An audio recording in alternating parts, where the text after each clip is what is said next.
നമ്മളെ ചെക്കൻ ശരീഫ് നാട്ടിൽ നിന്ന് വരുന്ന ദിവസമാണ്. രാത്രി 1 മണി ആയതുകൊണ്ട് തന്നെ ക്യാമ്പിൻ്റെ വരാന്തയിലൊന്നും ഒരു മനുഷ്യനും കാണാനില്ല. റൂം പൂട്ടി പുറത്തിറങ്ങി നേരെ കാറിൻ്റെ അടുത്തേക്ക് നടന്നു. നല്ല ഹ്യൂമിഡിറ്റി ഉണ്ട്, പക്ഷെ പുറത്തൊന്നും ആൾക്കാരെ കാണാൻ കേട്ടോ. കാറിൻ്റെ അടുത്തേക്ക് നടന്ന് നോക്കുമ്പോൾ നിറയെ പൊടി വണ്ടീൻ്റെ മുകളിൽ. 2-3 ദിവസം മുന്നേ നിർത്തിയതാണ്. ഇത് അങ്ങനത്തെ ഒരു ഏരിയ ആയതുകൊണ്ട് തന്നെ പെട്ടെന്ന് പൊടിയാവും. അടുത്തുള്ള ഹോട്ടലിൽ അടക്കാനായിട്ടുണ്ട്. അവിടെ പോയി ഒരു കുപ്പി വെള്ളം വാങ്ങി ഗ്ലാസ് മാത്രം ഒന്ന് കഴുകി നേരെ എയർപോർട്ടിലേക്ക് പോണ വഴിയിൽ റോഡിലധികം വണ്ടികളൊന്നും ഇല്ല കേട്ടോ. ഇത് അബുദാബി ടു മുസഫ സൗദിയിലൊക്കെ പോണ ആ റോഡാണ്. ഏതായാലും അവൻ വരാൻ 10 മിനിറ്റ് കൂടി വൈകും തോന്നിയപ്പോൾ ഒരു കടയിൽ കയറി ഒരു കുപ്പി വെള്ളം വാങ്ങി അവിടെ ഒരു 10 മിനിറ്റ് പാർക്ക് ചെയ്തപ്പോഴത്തേന് അവൻ വിളിച്ചു. പിന്നെ അത് എയർപോർട്ടിലേക്ക്. ആ ദൂരെ കാണുന്ന ആ വെള്ള കൊട്ടാരുണ്ടല്ലോ, അതാണ് അബുദാബിയിലെ പുതിയ എയർപോർട്ട്.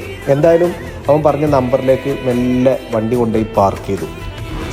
വലൈക്കും സലാം. ഇവിടെ വെച്ചോട് ചെങ്ങായി വന്നിട്ട്. എന്താ എങ്ങനെ പോയ ആളാ തിരിച്ചു പോണ് കണ്ടോ ലേബർ ക്യാമ്പിലേക്ക്.